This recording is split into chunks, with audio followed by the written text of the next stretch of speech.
The West Virginia Mountaineers lay another egg tonight versus Xavier in a game where they just got absolutely blasted from behind the arc. I don't know what's going to happen next.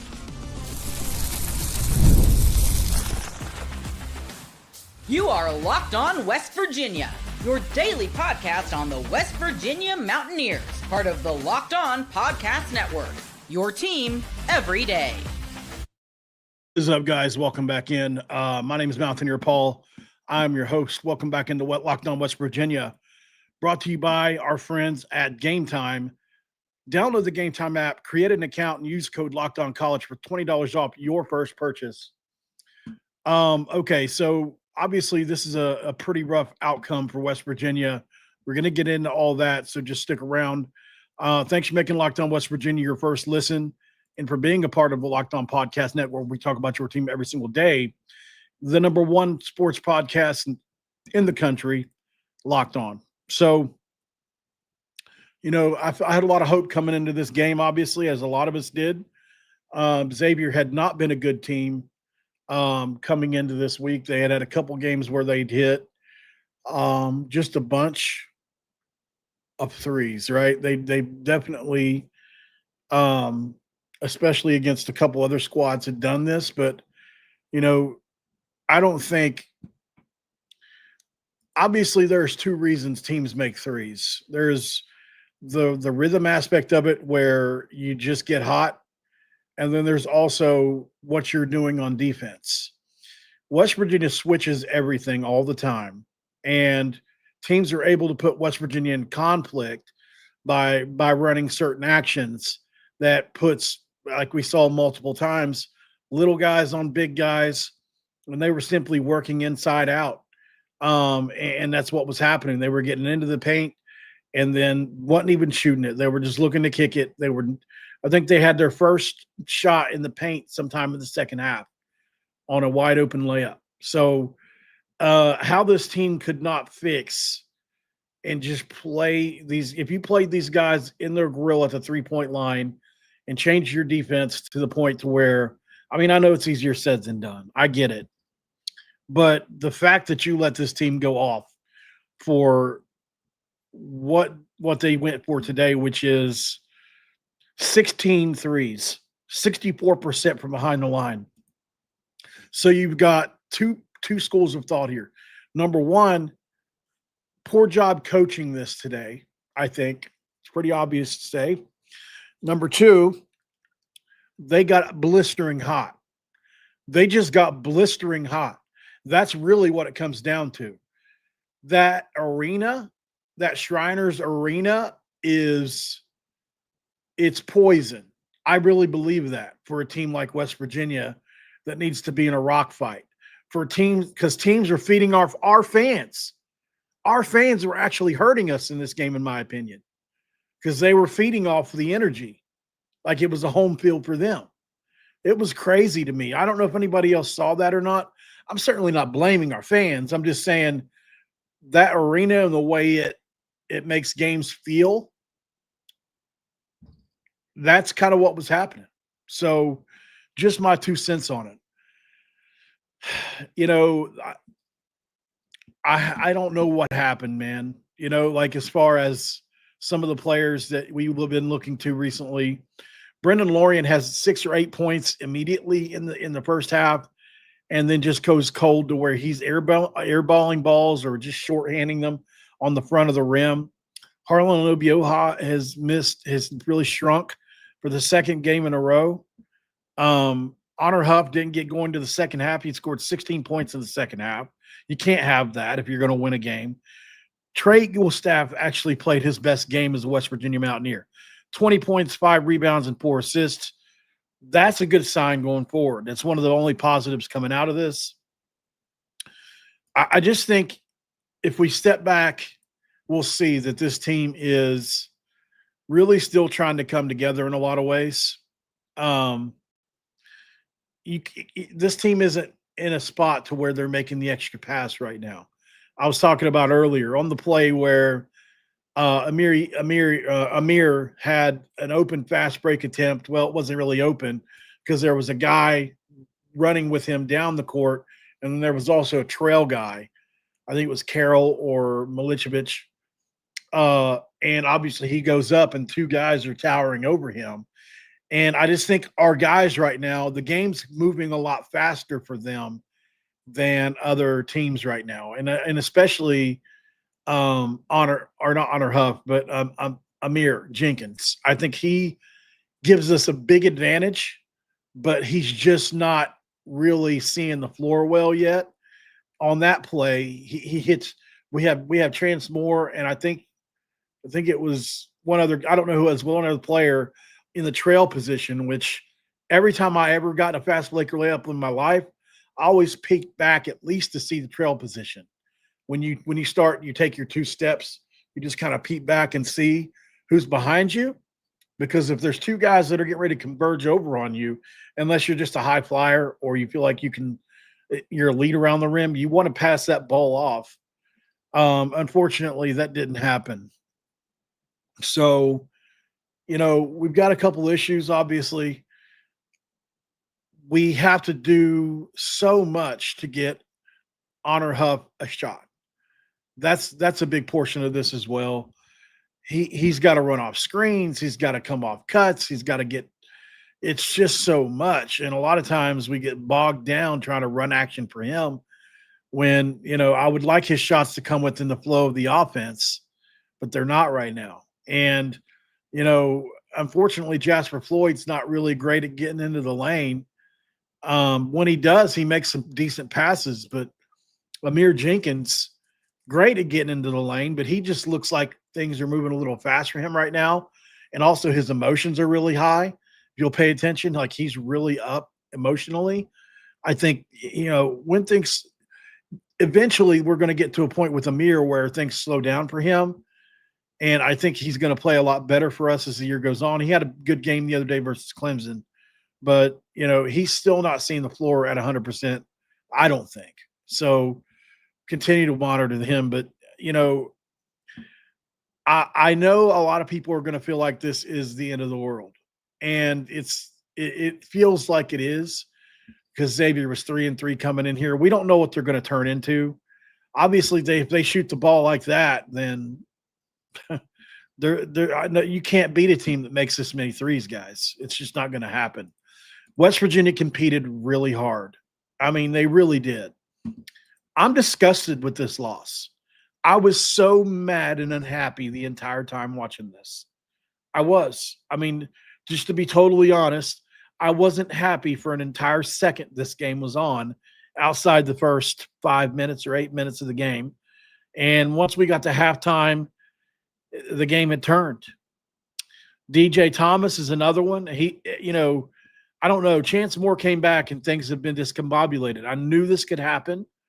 And we're going to have another thing when Jackson Fields comes back. I think Jackson Fields will make us tougher. He'll definitely make us a better rebounding team. And we won't have to worry about, games where because they were exploiting Obioha tonight, right? Pulling him away from the basket. That's why he only played 14 minutes. So they were pulling him away from the basket, putting him on a stretch 5. That really got hot. He was 5 for 6 in that game in the fourth quarter. He had a mirror type game. And there's just no way when you're trading 2 points for 3 points, you're never going to win ever. It's just not going to happen. So I think, in this game, for me personally, I think that Xavier just had one of those games that teams have, like we had against Arizona. Remember when Tucker DeVries went nuts against Arizona and had 8 threes, and we won that game. And it was probably a game we shouldn't have won based on how Arizona looked the rest of the year, but we did. And I think we're going to look back at this. I personally felt like we were better than Xavier in this game, but not when they're shooting like that. But they couldn't score on us in the paint. Everything, they didn't even have a freaking make in the paint until into the second half. How does that happen? How do you allow all your points to come from 3? Literally all of them. I was shocked. I'm still shocked over it. You better fix your 3-point defense, man. You better fix it because what the hell was that? That's what I want to know. Let's go to break. On the other side, we'll talk about it. What's next for West Virginia? Who have they got left on the schedule ahead? They'll have a chance to finally work out some kinks. One last thing before we go to break. Let's remember these tournaments are that's exactly what they're for. They're supposed to give your team some experience. And I do think that our team learned a lot while here. But let's go to break and talk about what's next for this team. This episode of Locked On West Virginia going to be brought to you by Wayfair. The holiday season is right around the corner, and that means it's time to get your home ready. Whether you need more seating for guests, cozy new linens, or fun serveware for holiday hosting, Wayfair's Black Friday sale is here to make your space shine. The best part is you don't have to wait. Wayfair's Black Friday deals are happening all month with up to 70% off from everything from sofas to spatulas. I recently upgraded my dining chairs, guys, from Wayfair. It's actually pretty cool. Completely transformed the room. Don't miss out on early Black Friday deals for you. Head to wayfair.com now to shop Wayfair's Black Friday sale up to 60-70% off. That's WAYFAIR.com. Sale ends December 7th.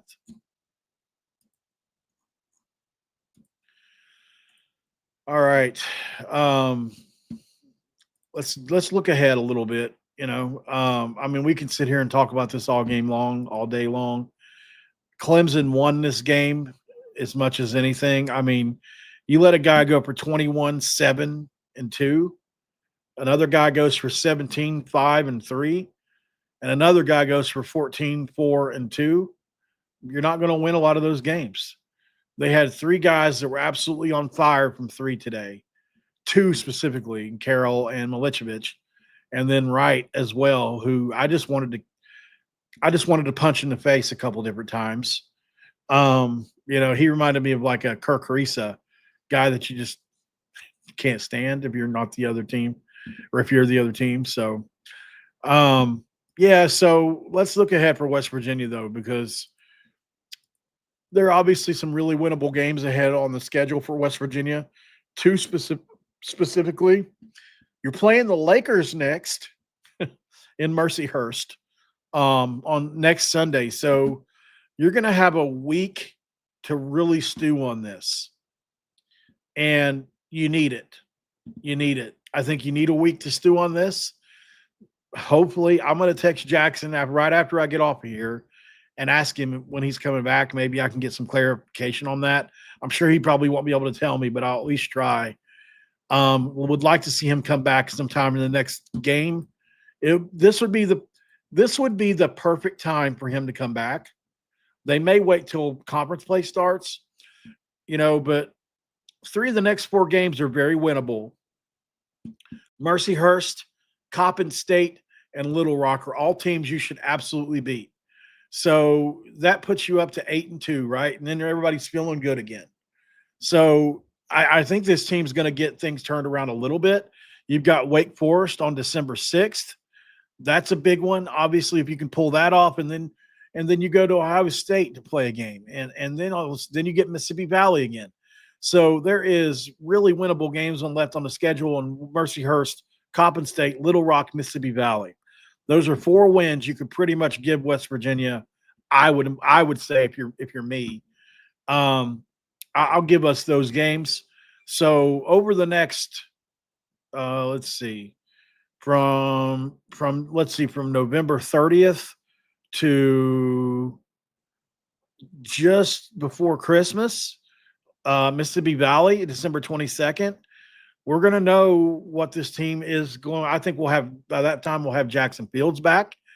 And we'll see what this team is, because I think you're probably going to have a great chance to be, you're 5-2, 6-2, 7-2, maybe even 8-2, 9-2. Let's say you lose this one, 9-3, 10-3. So you could be 10-3 heading into conference play, or even better if you go undefeated through that stretch. You could be 11-2, but I mean, that wouldn't be so bad then, right? So let's just give it time. There's a ton of winnable games left on the schedule. And who knows, if Trey Eaglestaff starts playing better, this is going to help us a lot. I mean, we, seemed like he got some of his confidence back today, and I was really happy to see that from Trey. He deserves it. I think, all of the social media talk about should he see a sports psychologist and this and that. I understand why people were saying it, but could you imagine being him? So I'm sure they protected him well and kept him off social media. Hopefully he hasn't seen any of this, but 20 points today should give him confidence going forward. And we just kind of have to hope that Trey can roll on from here. If he can do if he can do what he did tonight for us going forward, everybody else will fall in line around it. He had some tough, drives to the basket. The officiating was bad in this game, by the way. I will say that. There was a couple calls I just didn't understand. Right when the momentum switched to our favor, there was a couple things that happened. The walk, one of the travels calls were really bad. I think it was on DJ Thomas. There was a travel they called that was just not a travel, in my opinion, among a bunch of other things. So I realize there's been a commitment to West Virginia football, and I will be covering that as soon as we get off here. I'll actually be doing back-to-back videos. But, yeah, so we'll be covering that as well. I could just cover it on a segment here, but I'm not prepared. I have to get my notes for him, which I probably have from yesterday because I did – for those of you who weren't here yesterday, I did a video about Kedrick being on campus, or maybe it was the day before yesterday, and he actually texted me and gave us a big hint about whether he was going to commit to West Virginia or not. He said, one of us is dangerous, two of us is a nightmare, or something along those lines. And I got that live on the show. So, I mean, we had a pretty good idea this was going to happen. I wouldn't call it a prediction necessarily, but yeah. So, interestingly enough, right? Yeah, it was the screen. Thank you, Ranger Buck. It was the screen. Correct. That was right after we had gotten a big steal after a big 4-point play, I think. Yeah, but if we can get Trey going, then Honor Hupp will come along a lot easier. It'll be a lot more difficult to defend. But our ball movement was really bad in this game, in my opinion. We just right now, what we're doing is we're getting into the lane and we're making one pass. We're getting into the lane, we're making a pass. We're getting into the lane, we're making a pass. Or we're running actions and getting it down deep in the post. There was a couple times where today, like the offensive flow just isn't here yet. I feel like it's going to get better. Like there was a couple times today where they made really beautiful passes, a couple times high-low stuff and getting it scoring underneath. But then there was also a couple times where Trey Eaglesap was obviously starting to feel it. Honor Hupp was starting to feel it. And then they threw it down low into Lorient, and he just forced it up over two defenders after you had back-to-back big-time threes. Or maybe one maybe wasn't a three. I think it was one of those really hard contested shots that Honor made. But anyways, I just think this team has to – like we've had a different leading scorer now in every single game, including today, now that Eagle staff did that. And you just wonder – will they ever get to the point to where, I mean, that's a great thing until it's not, because you need to know where your offense is coming from and what to run action for. And it can't just be a free-for-all every night. I don't feel. Maybe I'm wrong on that. But, this is a frustrating loss for West Virginia. I can't really know other way to say it. Xavier probably doesn't come within 10 points in this game if they have an average shooting night. But West Virginia just could not get out of its own way. These shots, like a lot of these threes, were wide open. They were some of them were contested, but they weren't like really contested them. It was like, oh, I'm trying to get there at the last second, and yeah, they got their hand up, but like it was just, I don't know what happened. I don't know if they were just having breakdowns or if I don't know. I'm sure they'll fix it. I've seen a couple people say that Ross Hodges isn't a good coach. That's just a wild thing to say this early. I mean, there's no way you can say that already. I mean, we need at least 2 seasons to really know that. Um, they coach at a high level, man. It's I know a lot about basketball. I played it my whole life. As far as offense and sets and different things and defense, but to say that I would know what they're doing on any given set would be a lie. I don't. I mean, I could call out what they're doing for the most part, but definitely not at the level of a Ross Hodge, right? So, um, and my point is, I can't make that judgment without a lot more data. That's it. Yeah, Chance Moore. I mean, look, he had a great first game back. This game, he looked awful passive to me. He was getting the ball. He wasn't even looking to drive it.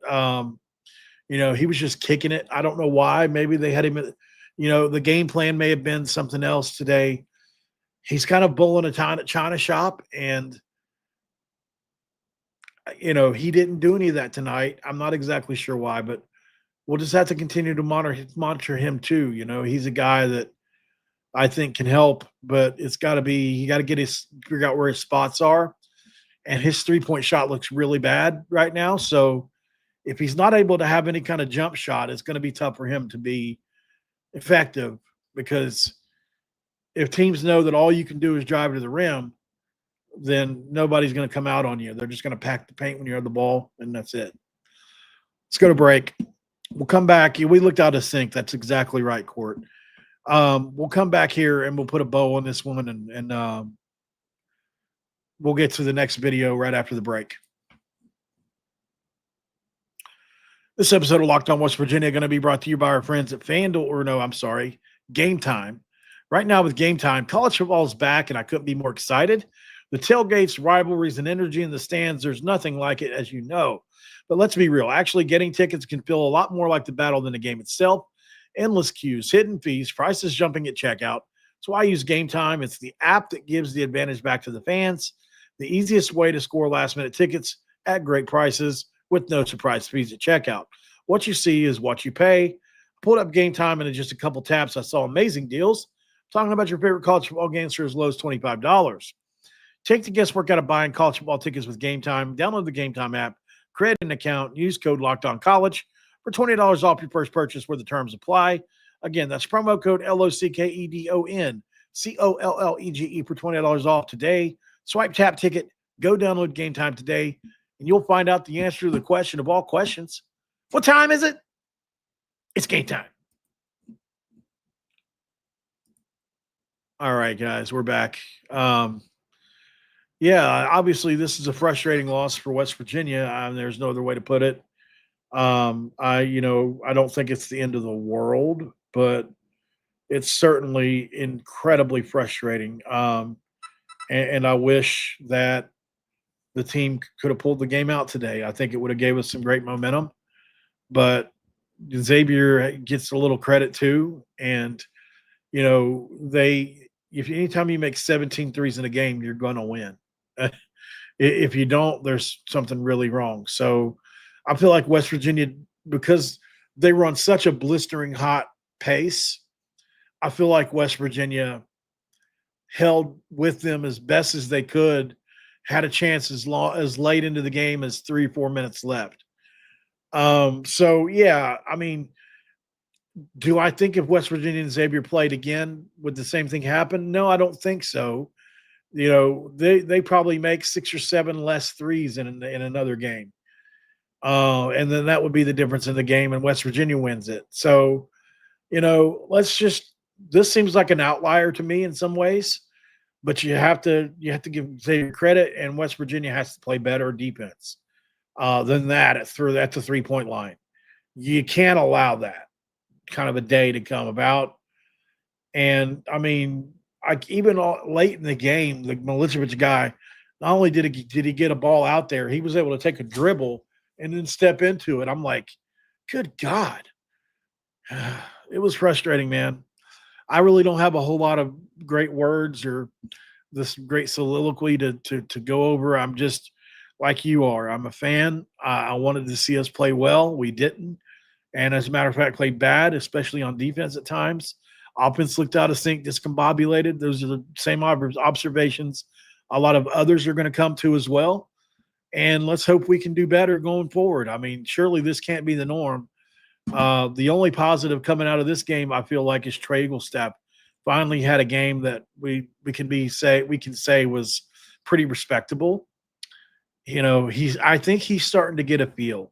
Hopefully, he can continue to be, you know, in this role. I mean, if he gets us 20 points a game, you know, he's not going to, but if he can get us 10, 12 points, 15 points a game, man, that's a big deal going forward. We'll see how that goes. And he's playing good defense. I will say that for Trey. He's really trying hard. And all these kids played their asses off. I mean, they really did. And I don't, you know, that's why I don't want to be too overly harsh on them, because it's not like they're being lazy. Like, they're trying so hard to play well. I mean, it's so obvious. And that Shriners tournament, man, like I said, it fed Xavier as much as anything, and it almost kind of hurt us. Kind of weird stuff there, but I love you guys. Hope you're having a great holiday. Hopefully your Thanksgiving is going well, or if you had it already, went well. Some people do a little week early on that. I'll be back here in give me 20 minutes to create the thumbnail, and we'll go live again. We'll talk about Kedrick Triplett committing to West Virginia. I think. I don't know. I just got a text from somebody. I may have to go do something, but just be looking out for a video to pop up about that, and we'll talk about it either today or tomorrow. Just be watching out. I'll see you guys on another one. Thanks for making Locked On West Virginia your first listen, for making Locked On West Virginia and the Locked On Podcast Network your first listen every single day, right here on Locked On West Virginia. Also, guys, Locked On Big 12, make sure you check him out. Drake Toll, as we say, is one of the best in the business. I mean, he truly is. He's really killing it right now. And he talks about the conference as a whole in the Big 12, and that's what we love.